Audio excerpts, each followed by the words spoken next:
chaque expédition change une partie de moi toujours. Et je suis plus la même. Et il y a une histoire incroyable, c'est que en rentrant de mon expédition d'Australie, ma grande expédition australienne, j'ai fait une photo au départ, le visage de la jeune fille innocente, et j'ai la même photo quand je suis arrivée et on voit que là, il y a tout qui est parti, l'innocence est partie.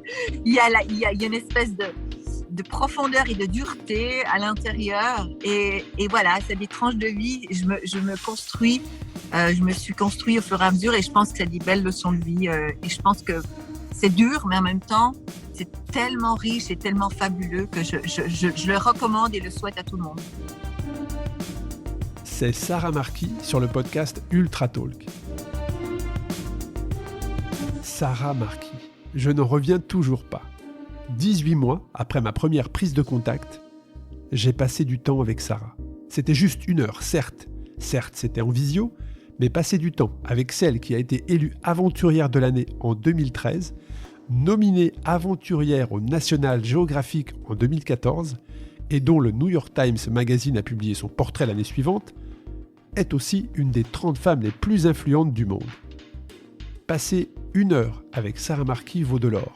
En fait, c'est exactement ce que l'on attend d'un coach quand on fait appel à lui, quelqu'un qui sait trouver les clés, qui sait trouver les mots pour qu'à la sortie de ce rendez-vous, vous soyez au top, aligné avec vous-même. C'est certainement l'état dans lequel vous serez dans 1 heure. Et si la vérité était en fait la simplicité d'être soi, le courage d'assumer qui l'on est, d'oser écouter l'animal qui dort en nous. Avec Sarah, nos routes se sont déjà croisées, mais à 13 ans d'intervalle. Elle était à pied, lors d'une traversée des USA du nord au sud, et moi à vélo, lors de la traversée du continent nord-américain d'ouest en est. C'était sa première grande aventure, et moi, ma première épreuve d'ultra. La comparaison s'arrête là. Ce point de rencontre virtuelle était le tout début de l'aventure pour moi, mais pour elle, le sprint final du mythique Pacific Crest Trail, consistant à traverser les États-Unis de la frontière canadienne à la frontière mexicaine, qu'elle a parcourue en 4 mois et 6 jours pour 4260 km à pied.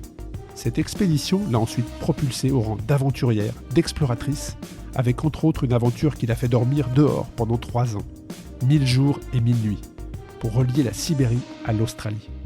Elle va comme les navigateurs, comme les alpinistes, là où l'être humain ne peut survivre. Sa dernière aventure l'a amenée sur la côte ouest de la Tasmanie, où il n'y a aucun signe de civilisation, mais une forêt primaire dense, sans accès et sans échappatoire. Là où elle a découvert l'existence des buissons horizontaux, et où elle a terminé son parcours l'épaule fracturée, avec un sac de 35 kg sur le dos.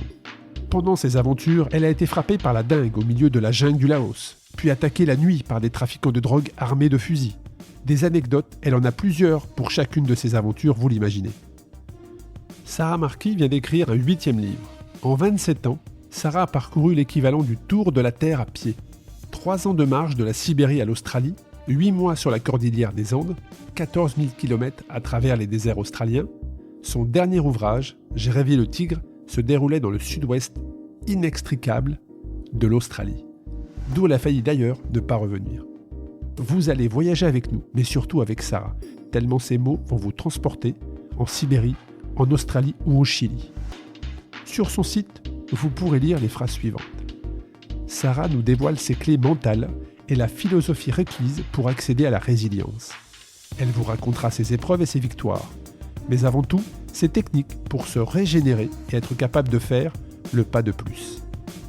Le monde de demain demande une vision nouvelle, avec un ajustement au développement durable.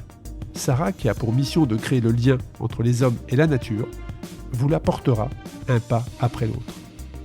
Vous retrouverez en quelques instants tout cela aussi dans cet épisode, ainsi que notre échange sur le pourquoi, le fameux pourquoi, la force de l'intuition, qui est pour elle une force redoutable, et bien évidemment, le rôle des partenaires et les relations qu'elle a su développer avec eux, les faire évoluer et les entretenir.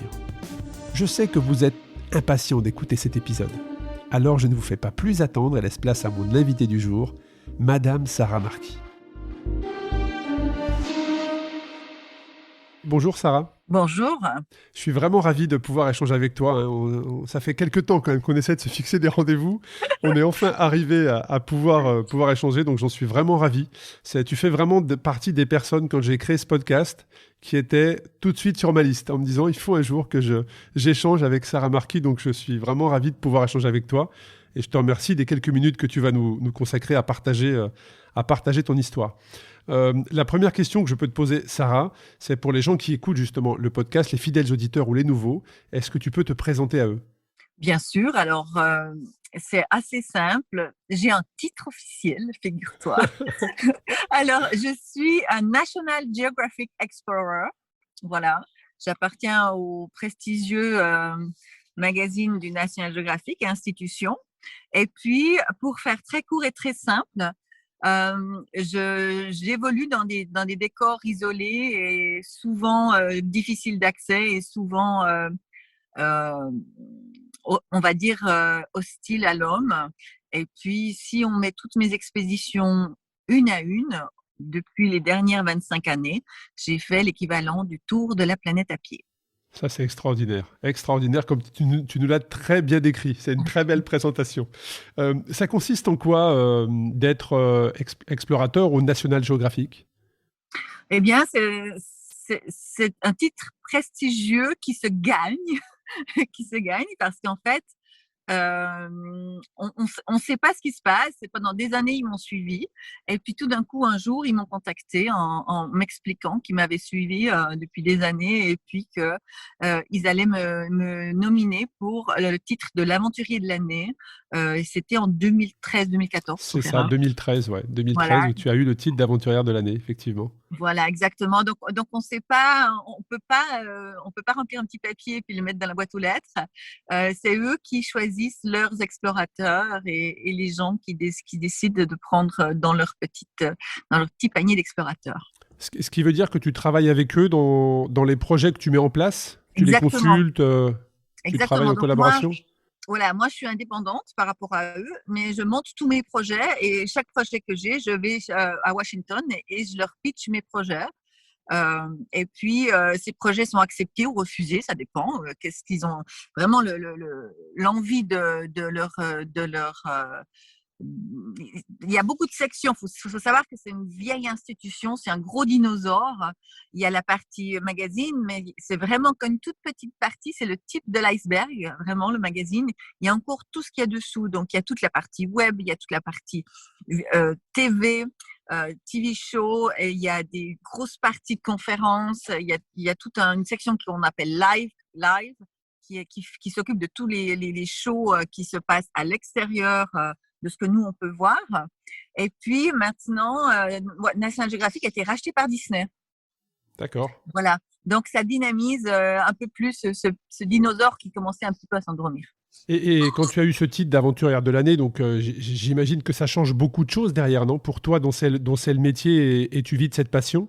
Oui, alors moi, vraiment ce que ça a fait, c'est l'effet un petit peu, on met une petite étiquette et on sait ce que c'est.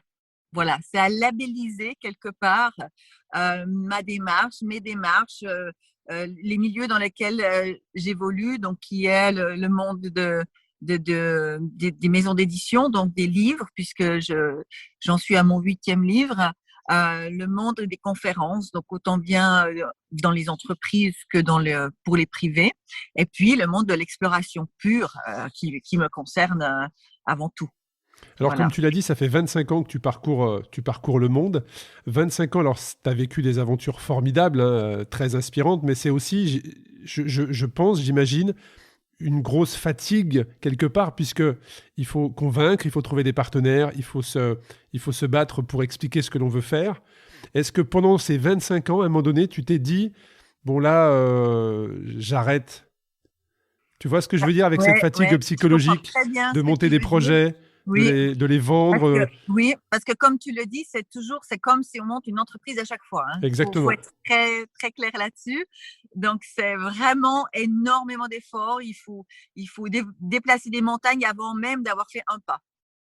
Donc, je dis toujours, une expédition, c'est 50% de préparation, de montage de projet, de recherche de fonds. Et puis après, il y a un moment donné où où on peut enfin faire le premier pas, aller dans la nature et faire ce pourquoi on s'est préparé. Mais alors cette question de la fatigue, c'est clair que ça demande énormément d'énergie, et puis on peut jamais s'asseoir sur un acquis. Non, C'est ça ça marche. qui est difficile, c'est-à-dire que entre deux, il y a le marché qui crache, entre deux, il y a le coronavirus, entre deux, il y a mille choses qui se passent. Et donc, c'est pas comme dans une entreprise où on monte d'un échelon, et pour finir, on est chef d'un secteur, et puis tout se passe très bien et beaucoup plus facilement. Non, il y a rien de tout ça. C'est trash, c'est pur, c'est violent, c'est plein de joie, plein de petites victoires, mais c'est pas pour les petits rigolos, on va dire. Ouais, c'est vrai que parce que chaque fin de projet, tu as l'après hein, qu'il faut aussi savoir gérer, mais à chaque fois, tu repars de zéro, en fait, sur un Ouais, nouveau projet. exactement. Exactement. À chaque fois, on repart de zéro. Et puis, il y a l'inconvénient d'avoir cette seniorité dans ce milieu, c'est que on sait ce que ça fait. Donc, ça fait mal, souvent. Et puis, donc, on sait exactement, on connaît de plus en plus ce processus. Et donc, on sait exactement dans quoi on met les orteils. Et puis, mais ça a aussi son beau côté, c'est-à-dire avec l'expérience, il y a aussi beaucoup de savoir-faire, beaucoup de finesse qui s'ajoute à tout ça, de connaissances. Mon carnet d'adresses, il est très grand et très vaste. Et puis, taper aux bonnes portes, perdre moins d'énergie, être beaucoup plus efficient avec son énergie. Et puis on a compris que faire un lunch avec Sarah Marquis, c'est pas toujours pour du sponsoring. Donc, après, on arrive à doser un petit peu et puis à couper les cut the corner, comme on dit, et puis arriver à être un peu plus efficace dans cette recherche et ce montage de projet. Et tu nous as parlé très justement qu'il y avait entre deux aventures plein de choses qui pouvaient arriver, notamment le corona.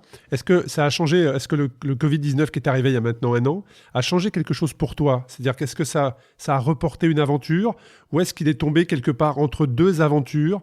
Qu'est-ce que ça a changé pour toi dans tes projets? Alors, pour être très clair, dans ma logistique de cette année-là, moi, j'ai 100% de mon activité qui s'est arrêtée. Voilà.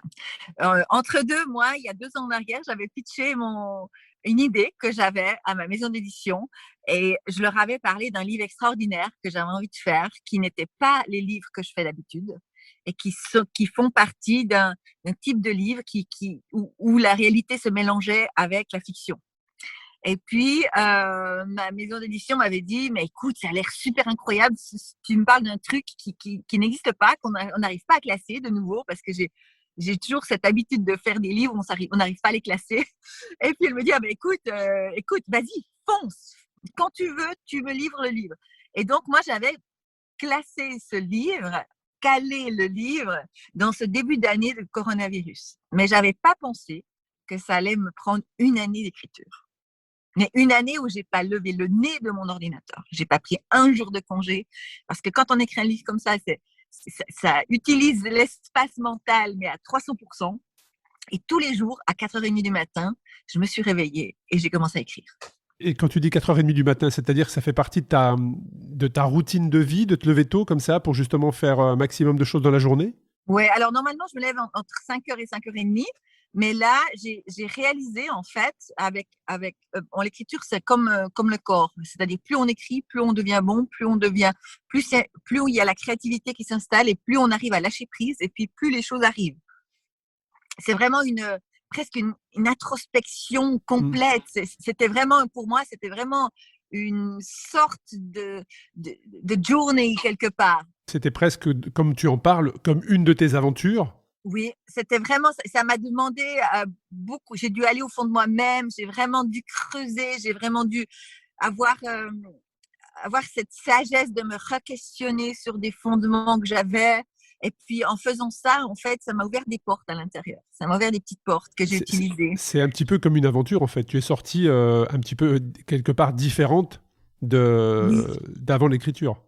Exactement. Puis, en fait, l'avantage de tout ça, c'est que j'ai pu écrire dans ma tiny house qui se trouve au milieu de la forêt dans les Alpes suisses. Donc, j'étais dans un cadre juste magnifique. Et puis, en fait, cette tiny house est devenue une petite bulle comme ça. Et cette petite bulle, ça m'a permis de me concentrer, d'utiliser mon espace à bon escient, faire mon petit feu, boire mon petit thé, créer des rituels qui me permettaient de lâcher prise et puis de laisser mon esprit un petit peu s'ouvrir comme ça. Bon, en tout cas, c'est le livre qui est sorti il y a quelques jours, hein, quelques semaines au moment où on enregistre, hein, c'est ça? Exactement, Voilà. c'est À dos d'oiseau aux éditions Michel Lafon. Je mettrai le lien pour les personnes qui écoutent dans les notes de l'épisode. Et Sarah, tu sais que nos chemins se sont déjà croisés, mais à des années d'intervalle. Ah, À d'accord, des parce que années là, tu commences à d'intervalle. me faire peur. Ben voilà, à des années d'intervalle, on a croisé, enfin moi j'ai croisé le Pacific Crest Trail, Ah, qui était une de génial. tes premières aventures. Moi je l'ai Oui, croisé en faisant une épreuve de vélo qui s'appelle la Race Across America. Et donc c'est juste avant de plonger sur le désert de Borrego, vers Borrego. Voilà. Et je suis passé 3 fois à cet endroit. Et j'ai lu un livre une fois un livre d'une personne qui avait fait justement cette traversée qui s'appelle Wild, le livre Wild, qui oui, d'ailleurs été c'est Cheryl Stray. c'est ça, exactement. Et ce livre, tu vois, ça fait partie des livres que j'offre à des personnes, puisque voilà, Oui, il est toujours à portée de main. Et quand je suis passé, j'avais repéré, tu vois, j'avais repéré ce parcours et je savais que j'allais croiser cette route-là. Et donc, à chaque fois, je me suis arrêté sur ce c'est chemin-là, bien. comme pour prendre de l'inspiration de toutes ces personnes qui arrivaient, parce que quand tu es là, tu es presque sur la fin de ton parcours. Et voilà, je crois que c'est à 15 ans d'intervalle ou à 13 ans d'intervalle, on s'est croisés virtuellement sur ce parcours-là. Alors pourquoi tu as choisi, c'était une de tes premières aventures, de Mhm. traverser les États-Unis du nord au sud, de la frontière canadienne à la frontière mexicaine. Qu'est-ce qui t'a amené ici, en fait? Parce que c'était le tout début pour toi. Comment tu as choisi cette aventure? Alors, le tout début, c'est pas vraiment vrai, puisque si tu parles avec ma maman, On va remonter à ma- l'enfance. mon super héros, ma maman, elle va te dire qu'à 7 ans, j'avais déjà mis mon petit sac à dos et j'avais déjà pris mon chien et je suis partie dans une grotte et j'ai posé mon camp dans une grotte sans rien dire à personne. Et puis après, ça a continué en fait. Ces aventures, je les ai faites moi, je viens du Jura suisse, dans le nord.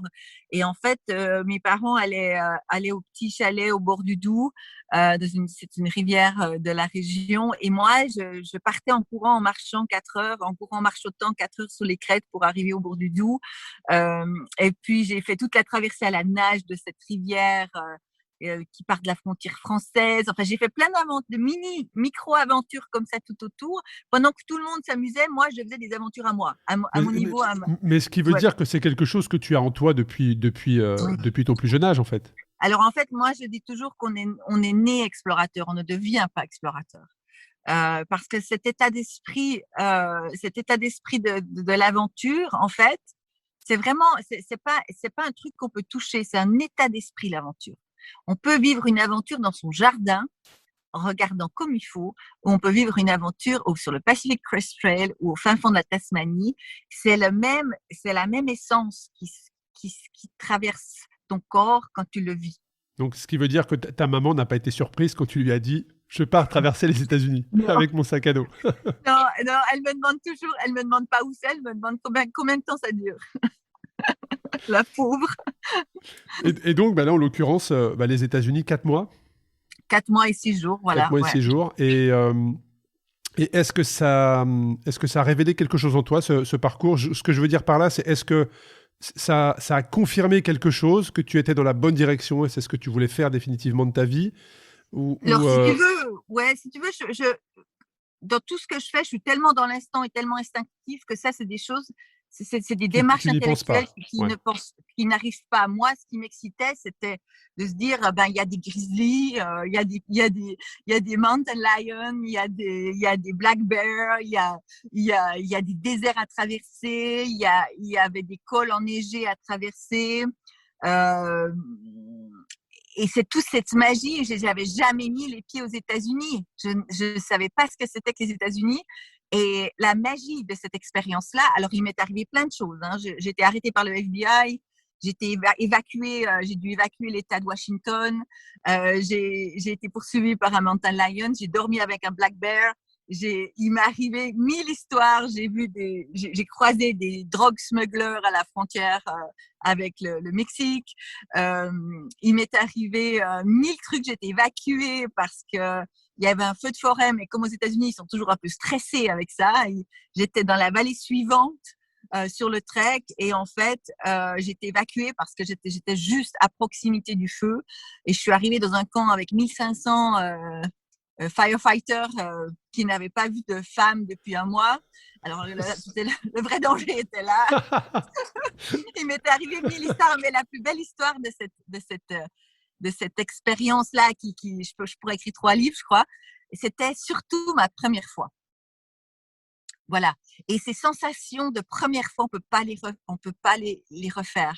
Mais quand tu dis cette sensation de première fois, c'était la sensation de solitude d'être seul aussi longtemps? Ben, c'était moi, mon sac à dos et mes bâtons de marche qui avaient décidé de traverser un pays qui était gigantesque, donc je connaissais rien du tout. C'était avant Internet, bien sûr. Et puis j'ai commencé à la frontière canadienne. Et j'étais bloquée sur un sommet pendant 6 jours. Il y a des avalanches partout, par exemple. Et Voilà. quand tu dis il n'y avait pas Internet à cette époque-là, ça veut dire, moi ça me fait penser à cette question, mais pourquoi tu as choisi cette destination? Est-ce que tu te souviens du moment où tu t'es dit c'est ça que je vais faire en fait, c'est le Pacific Crest Trail? Je crois que j'ai dû tomber sur un article de ce trek et je me suis dit waouh, c'est incroyable. Le concept de traverser un pays aussi grand que celui-là me fascinait. J'en ai rien à faire des kilomètres, en fait. Moi, ça m'intéresse très peu. C'est toujours cette sensation de traverse qui me fascinait. De partir d'un point A jusqu'à un point B, en fait, c'est ça? Ouais, puis en même temps, tu traverses le pays. Je trouvais le concept complètement fou parce que en fait, c'est à pied. C'est à pied et je me disais, mais comment je vais me sentir quand je vais arriver à la frontière mexicaine? Et je vais me retourner et j'aurais traversé tous les États-Unis. Et moi, je voulais sentir ça. Mais ce que je savais pas, c'est que j'allais découvrir la beauté de la marche et la beauté de ces moments de vagabondage où les jours se succèdent et on perd les jours, on perd le temps. Le corps se nettoie de tous ces maux quelque part psychologiques et physiologiques et pour arriver à une espèce de lavage complet où on veut juste faire un thé et dormir dans sa tente et c'est le plus gros souhait et fantasme de la journée. Et quand tu es arrivé à la frontière mexicaine, parce qu'il y a eu des tas d'autres aventures derrière, même tu as franchi un gros gap justement entre celle-ci et celle d'après en termes d'aventure, est-ce que tu avais déjà l'Australie, qui est l'aventure suivante? Est-ce que tu l'avais déjà en tête? Pas du tout. Moi, je suis arrivée là et je suis rentrée à la maison un peu comme si on sortait d'un rêve.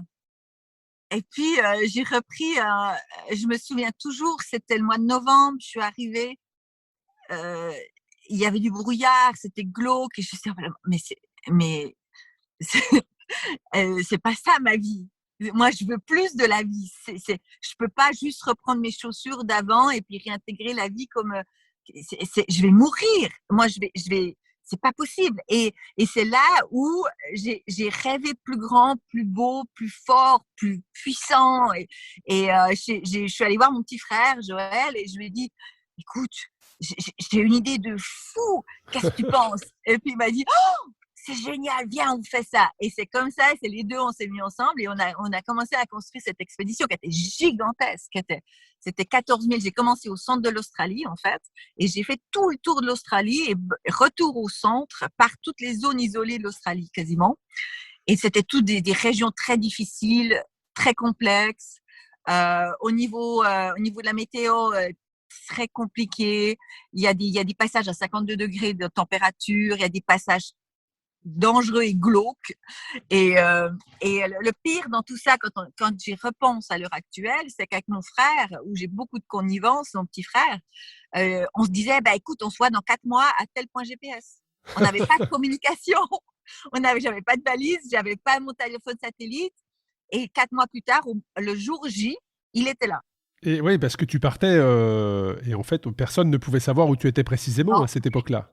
Non, et puis si je croisais, par exemple, une vieille station-service au milieu de nulle part, j'avais le payphone orange et je mettais mes 20 cents, à coût de 20 cents, j'appelais J'ai appelé, j'ai dit écoute, je suis là, tout va bien, tu t'inquiètes pas, on garde le rendez-vous, salut. Et je raccrochais parce que ça prenait des coins pas possible et c'était vraiment basique. Mais en même temps, il y avait cette fraîcheur incroyable. Ouais. Et en fait, je pense que on veut toujours contrôler le danger, on veut toujours contrôler l'inévitable. Et maintenant, je pars en expédition, j'ai un tracker, j'ai un téléphone satellite, j'ai un GPS, enfin, j'ai toutes ces choses que avant, c'était plus freestyle, mais ça ne veut pas dire que c'était moins bien. Oui, bien évidemment, il était préparé de la même manière, j'imagine, avec Oui, autant de minutie. Mais l'Australie, c'est 17 mois toute seule quand même. oui. 17 mois toute seule. Comment tu l'as, comment tu l'as vu? Déjà, est-ce que c'est vraiment ce que tu cherchais, d'aller vraiment chercher la solitude et la difficulté à ce point-là, avec le recul? Non, enfin moi, toute seule, c'est pas la difficulté. Hein. C'est ça qu'il faut comprendre. Être seule, je trouve que c'est, c'est le plus beau cadeau qu'on peut faire à quelqu'un. Pour moi, c'est la cerise sur le gâteau. C'est la C'est-à-dire, liberté? c'est la liberté pure, c'est sentir le vent dans ses cheveux, c'est sentir l'eau, c'est se réveiller le matin avec ces odeurs du matin qui sont là que quelques minutes parce qu'certaines odeurs se réveillent seulement au lever du jour et c'est voir le lever du jour, c'est voir le coucher du soleil, c'est sentir les animaux bouger autour de sa tente, c'est sentir la vie dans ses veines et ça réveille en fait l'être que nous sommes tous au fond. Ça réveille cet animal qui fait partie de nous, c'est notre côté instinctif qu'on rejette en tant qu'être humain. On ne veut pas en entendre parler. Et, et, euh, et moi, je dis non, mais réveillez l'animal en vous, allez-y, la Tu vie dis sera d'ailleurs, beaucoup plus belle. j'ai lu d'ailleurs dans certaines de tes interviews que tu disais que dans tes aventures, passer un certain moment, après t'être lancé justement dans cette aventure, tu arrivais à te connecter vraiment avec ce qui t'entourait. Tu le Oui, ressentais en fait. alors, oui, c'est des espèces de moments de grâce quelque part, ou je sais pas comment on peut appeler ça. Ou par exemple, ça m'est arrivé dans le désert du Gobi. Après 6 mois de marche, un jour, j'étais dans le désert du Gobi. Alors, le désert du Gobi, il faut savoir que c'est un désert très difficile. Il y a tout le temps du vent, matin, midi, soir, la nuit. Ça s'arrête pas, jamais. Et ça, c'est quelque chose qui tape sur le système. Ouais, Et puis, c'est je vois. difficile à vivre ça. Et parce que les jours se suivent, mais les jours, il y a rien qui change au niveau du vent et au niveau de il y a des tempêtes qui arrivent encore plus grandes, mais ils se posent pas la nuit. Dans les autres déserts, en général, le vent, ça menuise en fin de journée pour recommencer avec un petit thermique le matin. Mais là, pas. Et donc, je sors de ma tente ce matin-là et qui était un matin comme tous les autres. Et tout d'un coup, il y a un truc qui s'est passé où c'était plus moi, Sarah, avec le corps physique que j'ai, mais j'étais devenue le sable, j'étais devenue le vent. Je faisais partie, en fait, comme si j'étais de l'air et que je faisais partie de toutes ces molécules et que j'avais perdu mon corps physique. Et j'image toujours ce moment un petit peu fabuleux, comme si j'étais un petit cube de glace qui fondait au soleil. Voilà, Ce que tu dis me fait penser à ce que m'avait partagé Thomas Coville, le grand navigateur, qui pour lui, quand il entendait le vent, c'était pas du vent en fait, c'était une donnée, tu vois, c'était un Ah data qui oui, voulait voilà, dire quelque voilà. chose. Ouais. Et ce que tu dis me fait penser à ça. Donc il y a eu l'Australie, après donc la Sibérie, tu as traversé ça, c'est pareil, c'est juste incroyable. Tu es parti de la Sibérie pour arriver jusqu'en Australie. Oui, Cette aventure est complètement folle et je crois même de mémoire qu'il y a une histoire avec un arbre, je crois, ou un arbuste à ton arrivée, il me semble. ouais. Est-ce Alors que tu moi, peux mon nous partager idée, ça? oui, bien sûr. Alors quand j'ai fait quand j'ai préparé l'expédition, comme toutes mes expéditions, tout d'un coup, j'ai une lumière et je vois le truc. Et le truc, c'était simple, c'était une espèce de ligne rouge du nord au sud. Et ça traversait toute l'Asie et ça arrivait en Australie du Sud. Et là, j'ai partagé le projet avec les gens qui m'entourent. Et là, j'ai mes gens autour de moi qui me disent, mais alors, il faut vraiment que tu arrives dans un endroit peuplé, qu'on puisse fêter ça, qu'on puisse te filmer et tout. Et je dis, ah non, alors là, moi, je sais exactement où je vais arriver. C'est vers mon petit arbre au milieu du désert. C'était tellement compliqué D'accès. d'arriver à cet endroit-là. Il a fallu pour l'hélicoptère, parce que j'ai fait venir un hélicoptère pour filmer l'arrivée, parce que c'était quand même quelque chose. On n'avait pas les drones en ce moment-là. Ça aurait été plus facile avec un drone à l'heure actuelle, mais ça n'est pas le cas à ce moment-là. Eh bien, pour que l'hélicoptère puisse venir, on a dû faire un drop en voiture de fuel pour que Ok. l'hélicoptère puisse Puisse poser, arriver, puisse accéder, ouais. pour pouvoir arriver à destination. C'était tellement loin de tout et isolé que ça a vraiment embêté tout le monde, sauf moi. L'histoire, c'est que ce petit arbre, il est au milieu d'une plaine, proche de la mer, tout au sud de l'Australie. Et cet arbre, il est penché parce que le vent l'a incliné dans cette direction-là. Et puis, j'ai dormi sous ce petit arbre lors de ma première expédition en Australie. Et puis, je lui ai dit, darling, do not worry, I will be back. Voilà, tu t'inquiètes pas, je vais revenir. Et j'ai tenu ma promesse. Et quand tu fais, on n'est pas rentré, on peut pas rentrer bien évidemment dans le détail de toutes tes aventures, Sarah, mais quand tu fais une aventure comme ça, quand tu sais que tu vas terminer, tu arrives sur le point qui est ton lieu d'arrivée, est-ce que tu ralentis sur la fin pour profiter, savourer de ces instants, de ces Ouais. derniers moments, quitte à passer une nuit seulement à quelques kilomètres du point d'arrivée pour rallonger encore ce moment-là? Comment tu vis les Alors fins ça, de... c'est pas possible parce que je suis une bête qui est toujours très excitée par tout ce qui se passe. Donc, à l'excitation d'une arrivée, c'est 3 ans. Il faut s'imaginer que pour une expédition comme celle-là, c'est 3 ans. Il faut Ouais. 3 ans pour arriver à mon petit arbre. C'est plus, je crois, 1000 jours, 1000 nuits dehors, en fait. Ouais, Ouais. c'est incroyable. Et donc, ça a été une expédition très compliquée où il m'est arrivé 1000 histoires très compliquées. Et puis, j'arrive au bout de mes forces puisque j'ai des jambes qui sont tétanisées par l'acide lactique. J'ai du mal à marcher. Mais 5 kilomètres avant, j'arrête tout, je pousse tout, je creuse le sol et je fais un mini-feu comme le font les aborigènes avec 3 bouts de bois. Et je me fais un thé et je décide de me poser et de réaliser, parce qu'en fait, cette réalisation, cette expédition s'est passée seule pendant 3 ans et je voulais que tout mon être comprenne que j'arrivais au bout de c'est gigantesque comme effort. Cette tranche de vie, ouais, cette tranche de vie, Ouais, très c'est clairement. vraiment ça. Et j'ai fait un feu, puis j'ai fait une vidéo et je me dis, voilà, je suis à 5 kilomètres de mon point d'arrivée. Et c'est fort parce que j'ai l'émotion quelque part en moi c'est un accomplissement entre moi et moi, en fait. C'est rien d'autre. J'ai tous ces kilomètres en moi, tous ces gens que j'ai rencontrés, tous ces déserts que j'ai rencontrés, tous ces moments où il a fallu être valeureux, brave, et ne jamais croire en cette possibilité d'arriver à ce petit arbre. C'est ça qui est fort. C'est avoir cette foi en soi qui est tellement forte qu'on est persuadé dès le premier pas qu'on fait que le petit arbre, je vais y arriver. Ouais, il y a Et zéro doute, en fait. Il n'y a pas le moindre doute. jamais, jamais. Et c'est ça. Et tant que je suis pas à l'arbre, je lâche pas prise. Par contre, quand je suis arrivée à l'arbre, là, j'ai lâché prise. Oui, parce que derrière, il y a toute cette descente, j'imagine, d'émotions, de fatigue physique. Le corps aussi doit certainement totalement se relâcher. Le corps est au bout. J'aurais pas pu aller très loin encore. Hein. Tu mets combien de temps, justement, physiquement et mentalement tu dois le sentir de toute façon que ton corps se relâche complètement.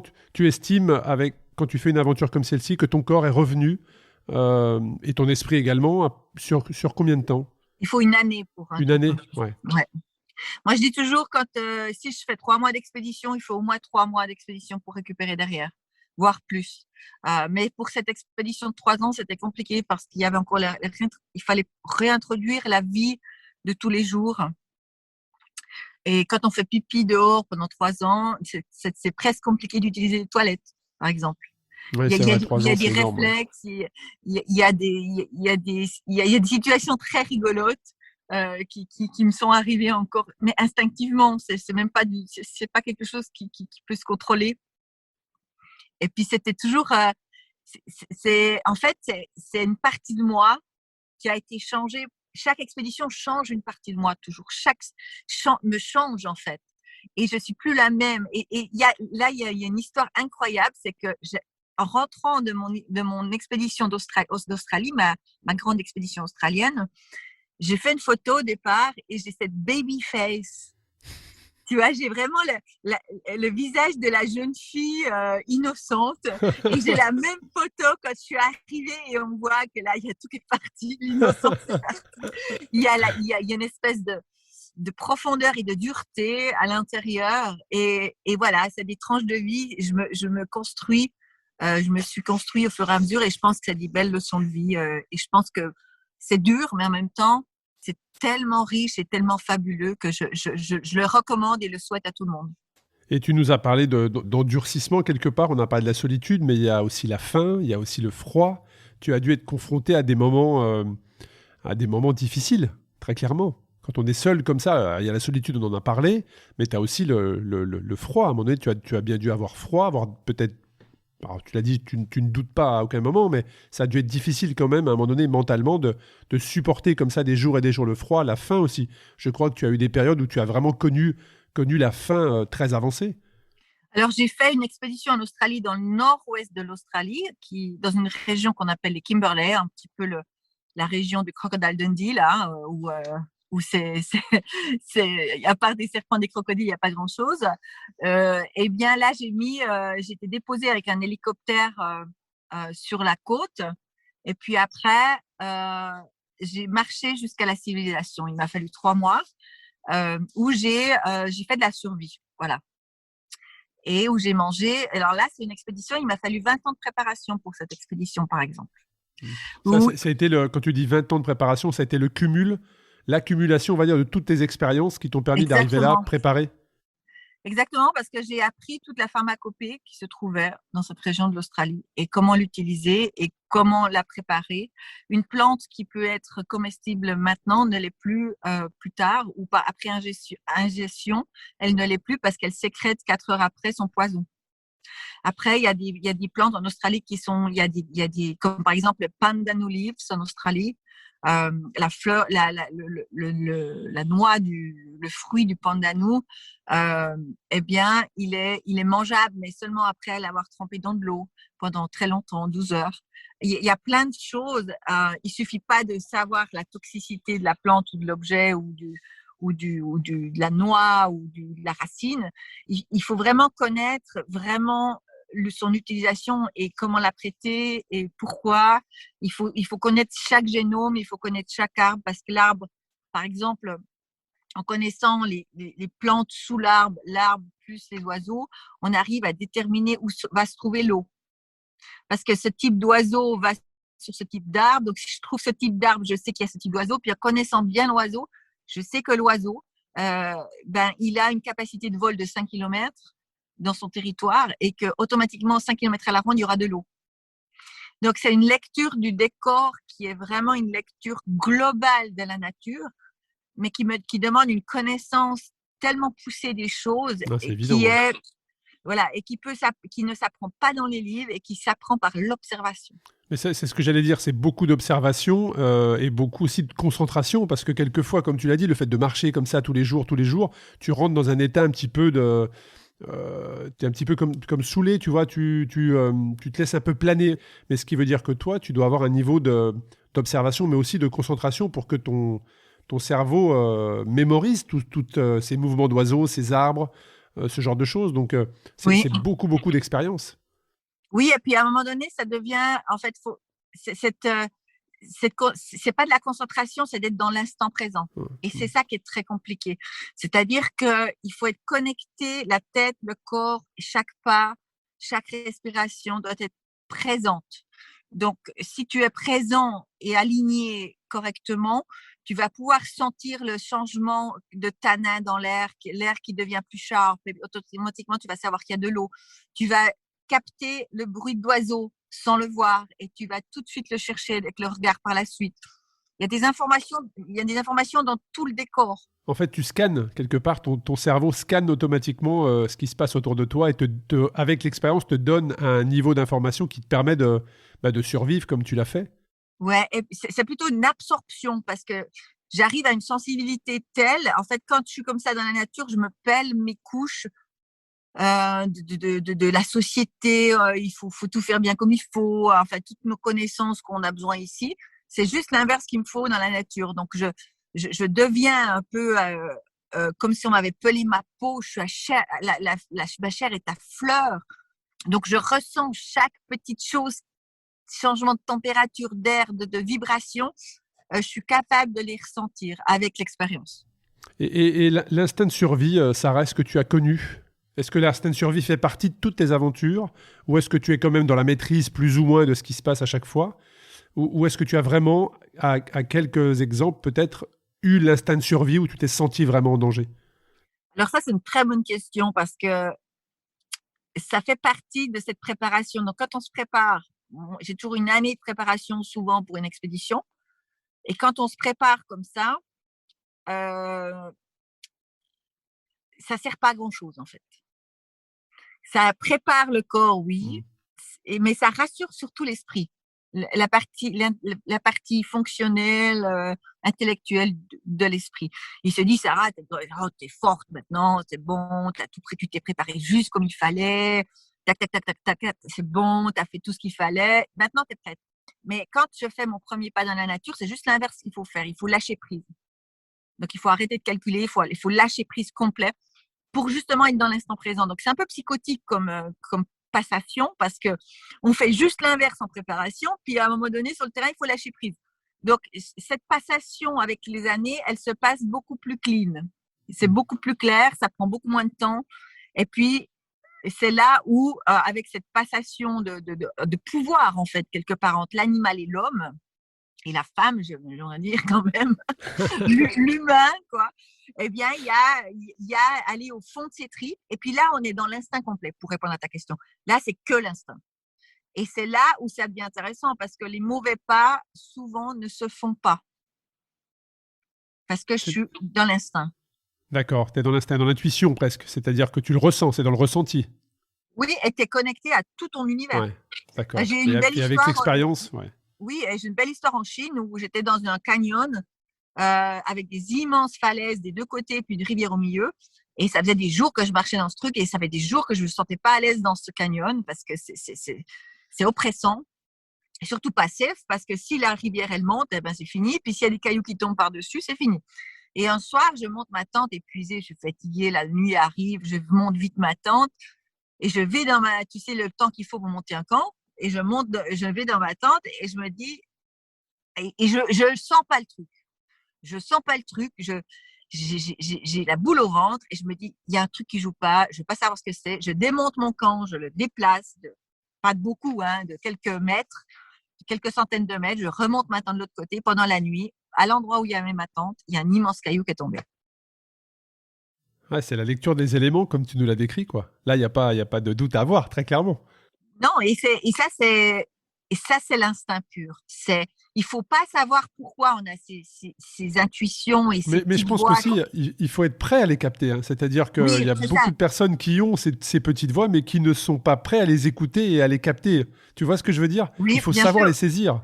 Et alors que c'est nos guides intérieurs, Exactement. c'est la plus grande force qu'on a en nous. Et notre société est tellement pragmatique qu'en fait, on a effacé toute cette animalité qu'on a en nous quelque part, parce qu'on a dit qu'on s'éloignait de l'animal, c'était bien. Mais non, parce on fait partie de la nature à 100%. Et cette animalité est tellement un plus, c'est tellement un outil à utiliser. Et moi, je l'utilise tous les jours dans la vie de tous les jours. Si je rencontre quelqu'un que je le sens pas, je veux pas savoir pourquoi je sens pas cette personne, je lui serre déjà pas la main. Bon, maintenant, c'est réglé avec le Covid. mais je pars. C'est tout. Je ne me justifie pas, j'ai pas à savoir pourquoi je l'aime pas, c'est que je sens pas. Donc, je pars. C'est ça la force, c'est ça d'avoir, de s'approprier son pouvoir, c'est ça.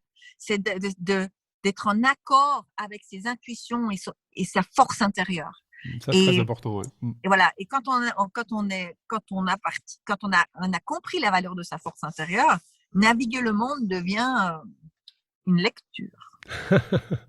Et puis, il y a cette dernière aventure, hein, la Tasmanie, qui m'a paru, d'extérieur bien évidemment, mais extrêmement difficile physiquement Ouais. pour toi, parce que déjà, de la pluie non-stop, c'est ça? Une fracture pour arriver, complètement reculé du monde. Ouais. Comment est-ce que pour toi c'était la plus difficile physiquement, même si alors elle était plus courte, hein, Oui. que d'autres, mais physiquement j'ai la sensation qu'elle a été très éprouvante physiquement. J'ai, disons, mis les couches une sur l'autre. La pluie, c'est pas forcément mon truc. Les forêts denses non plus. Moi, je suis plutôt une spécialiste de désert et des zones ouvertes.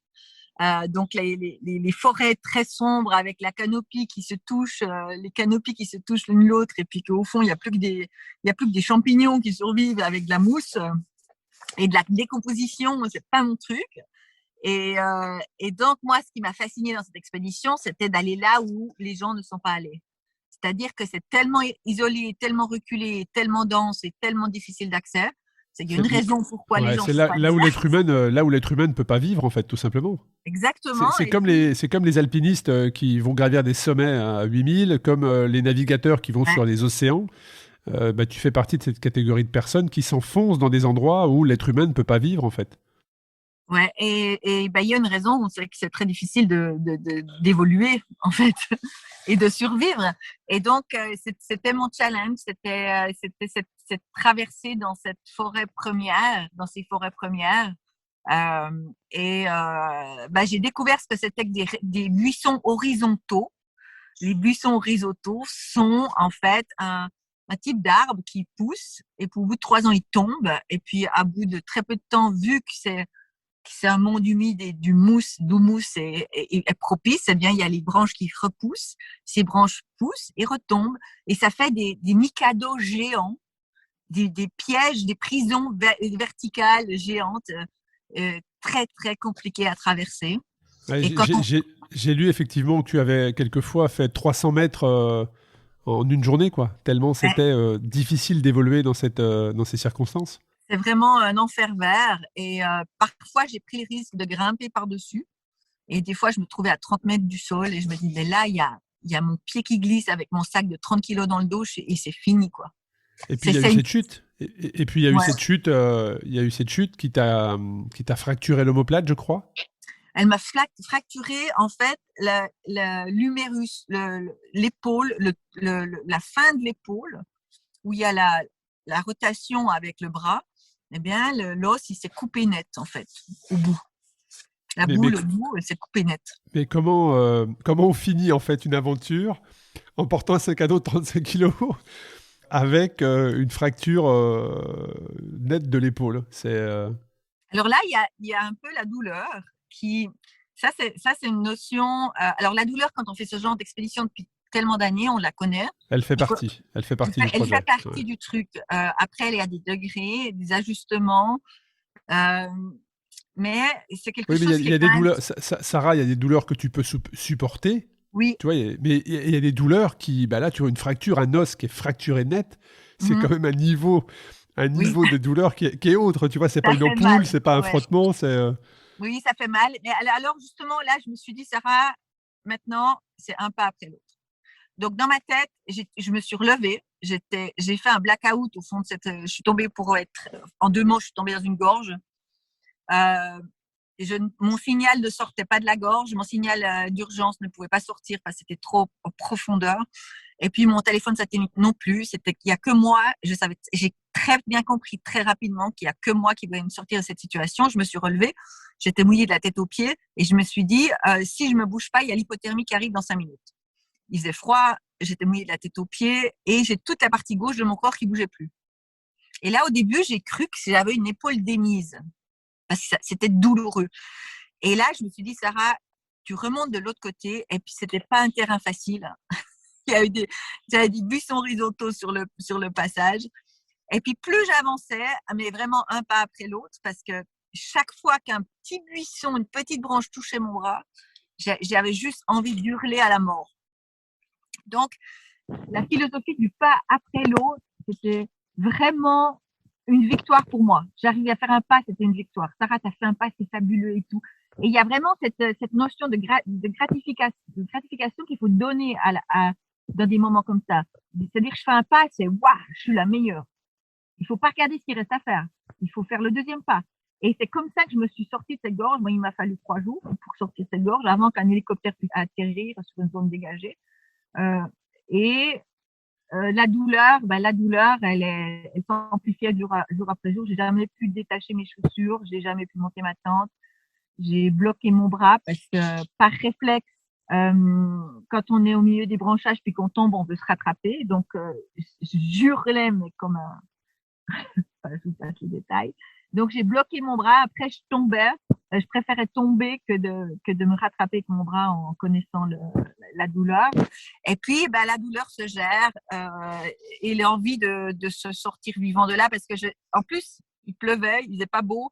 Donc, je pouvais pas utiliser mon téléphone satellite comme je voulais parce que mes batteries n'allaient pas surcharger. Donc, j'avais une limite de batterie pour avertir mon team en Suisse pour leur dire que, ben, il faudrait un hélico, quoi. Quelque part, il faut un hélico, mais quand on est sous la canopie d'une forêt première, l'hélico peut pas atterrir. Donc, il faut monter jusqu'à un point dégagé et la problématique, elle est là. Mes pauvres gars en Suisse, ma pauvre chef d'expédition en Suisse, je lui avais dit, ne t'inquiète pas, il m'arrive jamais rien. On va pas déclencher la valise. Je l'ai réveillé au milieu de la nuit en lui disant, t'es assise, je te raconte une petite histoire. Alors, ça m'emmène directement sur le point où je voulais justement que tu nous partages ton expérience. C'est à compter du moment où tu as une idée de projet, tu as de l'illumination sur un projet. Oui. Tu nous expliquais qu'il te fallait à peu près 1 an de préparation. Et Oui. comment tu mets en route ton équipe, en fait? Comment ça se passe? Est-ce que tu as des personnes sur lesquelles tu t'appuies depuis de nombreuses années? Donc, il y a ton frère qui nous l'a expliqué. Mais je crois que tu as effectivement, comme tu l'as dit, des chefs de projet. Comment Oui. se met en route ton projet jusqu'au jour J? Alors, comme d'habitude, c'est la vie qui m'amène ces gens. Alors, au début, c'était mon frère. On a bossé ensemble, je crois, pendant 8 ans. Et puis après, lui, il a fait une famille, il a des enfants. Et puis après, c'était beaucoup plus compliqué de pouvoir suivre mes aventures. Hein. Faut pas se le cacher. Il y avait beaucoup de risques aussi, beaucoup de risques dans tous ces projets. Donc, moi, j'ai trouvé d'autres personnes dans ma vie. Et c'est toujours la vie qui m'amène ces gens, en fait. C'est toujours intéressant. C'est que je croise à un moment donné des gens. Et ces gens, ils ont à chaque fois un potentiel. Et puis après, en les côtoyant un peu plus, les choses se tunent. Et puis tout d'un coup, ça devient mes chefs ou chefs au féminin de chefs d'expédition, comme la dernière expédition où c'était Sandrine Viglino. Voilà. Et donc, tu mets en route ce projet. Voilà. Alors avant, j'ai l'idée arrive toujours un petit peu mystérieusement. On va laisser ça en place. Et puis l'idée arrive. Et puis je me laisse un bon moment avec cette idée. Il y a un bon moment. Tu la laisses un petit peu reposer quelque part. Je la laisse poser. Et tout d'un coup, un jour, je me réveille et je suis prête. Et là, je prends le téléphone et j'appelle toujours la même personne. C'est ma très chère mère. Et là, je lui dis, voilà, je vais partir telle et telle. Je vais partir là. Et puis, tu l'appelles parce que c'est un automatisme ou tu l'appelles parce que tu attends une réponse en retour? Non, j'appelle parce que il y a ce côté un petit peu. C'est toujours la première personne à qui j'annonce mon expédition. Peut-être par respect, parce que c'est quelqu'un c'est la héros de ma vie. J'ai vu cette femme. J'ai grandi avec cette femme qui est juste incroyable. Et j'ai une chance fabuleuse de l'avoir eue comme maman.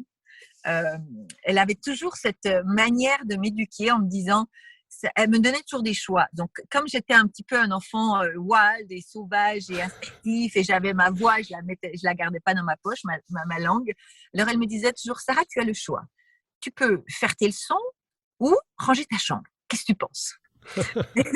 Et innocemment, en tant qu'enfant, tu penses que tu as le choix. Et elle m'a jamais dit non. Vous savez, c'est non, non, c'est comme ça. T'as qu'à faire ci, t'as qu'à faire ça. Ça n'a jamais existé dans sa bouche. J'ai toujours eu l'impression que je maîtrisais ma vie et que j'avais le choix de ce qui pouvait se passer dans ma vie. Et ça, c'est la plus belle des éducations pour les mamans qui nous écoutent. C'est un très beau témoignage en tout cas. C'est un très beau témoignage que tu viens de nous partager. Et il y a un aspect aussi qui est important et qui est peut-être le plus important dans les aventures que tu as lancées, que tu as réalisées, c'est le travail avec les partenaires. Et tu le sais parce que tu fais des conférences, donc j'imagine qu'il y a plein de personnes qui viennent te voir en disant bah, moi aussi j'aimerais bien, mais il n'y a pas la mise en application derrière, tu vois, d'un projet. Toi, tu as lancé des magnifiques projets, des très gros projets, mais ça veut dire aussi qu'il y a un travail de confiance qui s'établit avec les partenaires d'année en année. Et qu'est-ce que tu peux partager aux gens qui écoutent sur ce travail avec ces partenaires-là qui est indissociable d'une aventure comme celle que tu fais?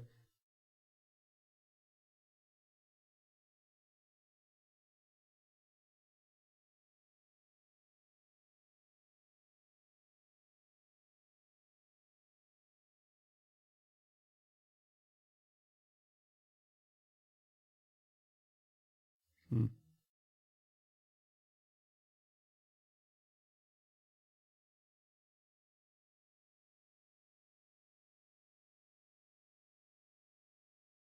Ça me ferait plaisir de te voir. Et il y a après un espèce, puis après, c'est moi qui vais les appeler et dire, écoutez, j'ai un super projet, j'ai une idée, j'aimerais la partager avec vous. Et des fois, ça arrive à terme, certaines idées, des fois pas.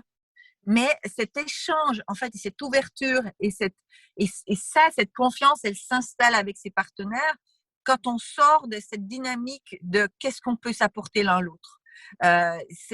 On passe ce stade-là, et puis après, c'est le côté humain.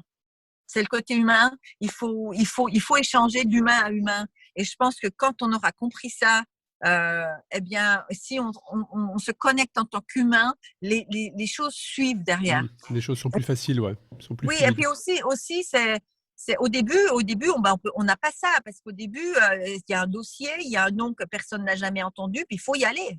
Moi, je me souviens d'un truc, j'avais pitché mon histoire d'Amérique du Sud, que j'avais collé ensemble les cartes de toute mon expédition d'Amérique du Sud. J'avais fait un gros rouleau et j'ai un banquier qui m'avait dit, j'ai 10 minutes pour toi, je suis dans le lobby de l'hôtel. Je dis, j'arrive. J'avais ma carte sous le bras, je l'ai déroulée dans tout le lobby de l'hôtel, donc c'était immense cette carte.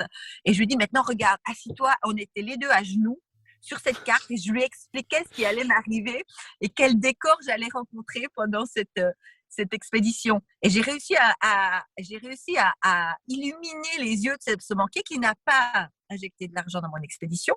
Je répète, je pense que sur 100 rendez-vous, il y en a un et demi de potentiel.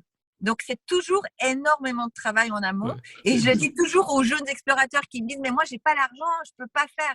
Je dis, mais mon gars, si tu n'arrives pas à monter ton projet et à vendre ta passion et à projeter ta passion et à la partager avec ton cœur, tes tripes, tu n'arriveras pas à survivre sur place. Ouais. Tout bêtement. C'est d'où une de mes premières questions sur le fait que ça fait 25 ans justement que tu fais ce que tu fais et il y a beaucoup de frustration et ça, tu viens de répondre à la question sur 100 partenaires, il y en a un et demi effectivement qui te donne un avis favorable et c'est pour ça qu'il faut vraiment avant tout croire en soi et croire au projet dans lequel tu t'es projeté et que tu as visualisé. Ça c'est hyper important. Voilà. Que quand on comprend que ça n'a rien à voir avec l'argent, ça a tout à voir. Ça a aussi à voir avec l'argent, mais ça n'a rien à voir avec l'argent au fond des choses, puisque toutes ces choses ont à voir avec à combien toi tu crois au projet. Exactement. Et tu fais l'aventure, mais ce que tu fais est utile également pour la médecine, parce que je pense que je crois avoir lu que quand tu es sur site, quand tu es dans tes aventures, tu collectes des informations pour que la médecine évolue également. C'est ça, hein, je me trompe pas. Voilà. Ouais. Non, j'essaie toujours d'ajouter un aspect scientifique dans mes expéditions, que ma démarche serve à quelqu'un. Alors, des fois, c'est la médecine. Des fois, comme en Tasmanie, j'ai travaillé pour le gouvernement, pour le XAIRO, à la recherche de la biodiversité. Bon, ça, c'est effectivement très, très important. Et on va arriver sur la fin de l'épisode, donc j'ai quelques petites questions comme ça à te poser. L'endroit où tu as siroté le meilleur smoothie de ta vie. Est-ce que tu pourrais nous partager un endroit où tu as bu le plus beau smoothie de ta vie? Le plus beau smoothie. Parce que je sais que tu fais très attention à l'alimentation. Je crois même que tu es... Voilà.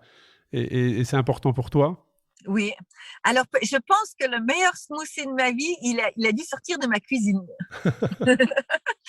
Parce que, comme tu le dis, je suis un peu une spécialiste en la question. Et puis, mais j'ai une petite histoire. Hier, je bois du jus de céleri le matin, à jeun. Et j'ai fait mon jus de céleri. Alors, c'est toujours un peu toute une histoire dans la cuisine le matin très tôt. J'ai fait mon jus de céleri, je m'installe pour le boire et hop, il a glissé de ma main, il est tombé sur mon chien. Et mon chien a pris une petite douche de jus de céleri comme ça, à 6 heures le matin, le pauvre. Mais les smoothies, c'est vraiment pour moi, c'est tout ce qu'on peut squeezer de mieux dans tous les légumes et les jus. Pour la petite histoire, ça fait 3 ans que je suis végane. Oui, j'avais lu effectivement cette information. Moi, j'ai basculé également il y a un peu plus d'1 an et je me sens plein d'énergie en fait, hein, malgré le sport que je peux pratiquer. Donc, c'est très intéressant et tu t'intéresses beaucoup plus à l'alimentation en fait. Ça te fait t'intéresser à à ce que tu mets dans ton corps, en fait, et quel effet, et toi en plus qui est vachement sensible à tout ça, tu dois rapidement comprendre en fonction de tel aliment, quel impact il a sur ton corps et à quel moment, enfin quel est le délai après l'avoir ingurgité, qu'est-ce qu'il te procure. Sarah, on arrive sur la fin du podcast. Qu'est-ce que tu aimerais partager avec les gens qui nous écoutent? Est-ce que tu aurais un message à faire passer? Oui, bien sûr. Moi, je pense que cette manière de se plonger dans la nature, en fait, elle est accessible pour tout le monde, que ce soit à Paris dans un parc, que ce soit à petite dose, 3 jours dans la nature avec un petit sac à dos, une petite tente, ou alors une expédition plus longue, ou alors tout simplement un chemin pédestre qui traverse l'Europe. Je pense que c'est important d'aller à la rencontre de soi-même. C'est la plus grande expédition qu'on peut faire dans cette vie ici. C'est d'aller à la recherche de soi-même, de nos capacités. On est tous des superwoman et des superman, sauf qu'on ne le sait pas. Et je pense que la solution va venir de nous parce qu'on doit se reconnecter à la nature pour sauver, pour se reconnecter à la terre. Mais il y a une raison, c'est que sans la terre, nous, on n'est rien. Donc, on doit vibrer pour que nos corps et nos têtes restent en bonne santé. On doit vibrer avec la terre et c'est cette petite réalisation qu'on est là tous et toutes pour faire. Et je pense que ce corona nous l'a bien montré et nous embête bien. Mais malgré tout, s'il fait quelque chose de positif, j'espère que c'est ce retour à la nature qu'on a tous et toutes envie de faire. Quelle est ta prochaine aventure, Sarah? Est-ce qu'elle est fixée ou pas encore? Alors, elle est fixée, mais je vais pas t'en parler. Tu peux pas nous la partager, voilà. Mais elle est fixée. Okay. Voilà, elle est fixée. Par contre, dans l'immédiat, là, je vais partir. Je suis devenue marraine de Wildlife Angel, voilà, qui est une ONG française et qui, en fait, entraîne des rangers dans les grands parcs et les zones où il y a beaucoup de trafic de cornes d'éléphants et de rhinocéros. En fait, ils entraînent des rangers pour pouvoir sauver la biodiversité et les grands mammifères en Afrique. Ils font un travail de fou. Et donc, moi, j'ai rejoint leur équipe et puis je pars en Afrique, voilà, au mois de mai avec eux pour donner des petits cours à ces rangers. Génial, on va suivre ça avec beaucoup d'intérêt en tout cas. Merci beaucoup Sarah, de l'heure que tu nous as consacrée. Je pense que maintenant que j'ai pu échanger avec toi, je dirais presque que je peux arrêter le podcast. Hein, voilà, j'ai passé 1 heure avec Sarah Marquis. En tout cas, c'était vraiment hyper inspirant, le parcours de vie, ce que tu nous as partagé, ce que tu nous as raconté, tu nous as fait voyager. Et je pense que les auditeurs vont se régaler à passer 1 heure avec toi en tout cas. Merci beaucoup Sarah. Et puis au plaisir de croiser ton chemin cette fois-ci et de pouvoir échanger dans la vraie vie. Merci beaucoup. Merci à toi, merci pour l'invite. C'est déjà fini. N'hésitez pas à commenter cet épisode sur les réseaux ou tout simplement en contactant mon invité. Si vous avez dans votre entourage des personnes qui ont des parcours de vie ultra ordinaires, n'hésitez pas à m'envoyer un message pour me mettre en relation avec cette personne. Et n'oubliez pas, la meilleure manière de m'aider à faire connaître le podcast Ultra Talk est d'en parler autour de vous, de mettre une note 5 étoiles sur Apple Podcast ou de partager sur les réseaux sociaux cet épisode via les stories. Un grand merci à vous, portez-vous bien et à très bientôt pour un nouvel épisode du podcast Ultra Talk.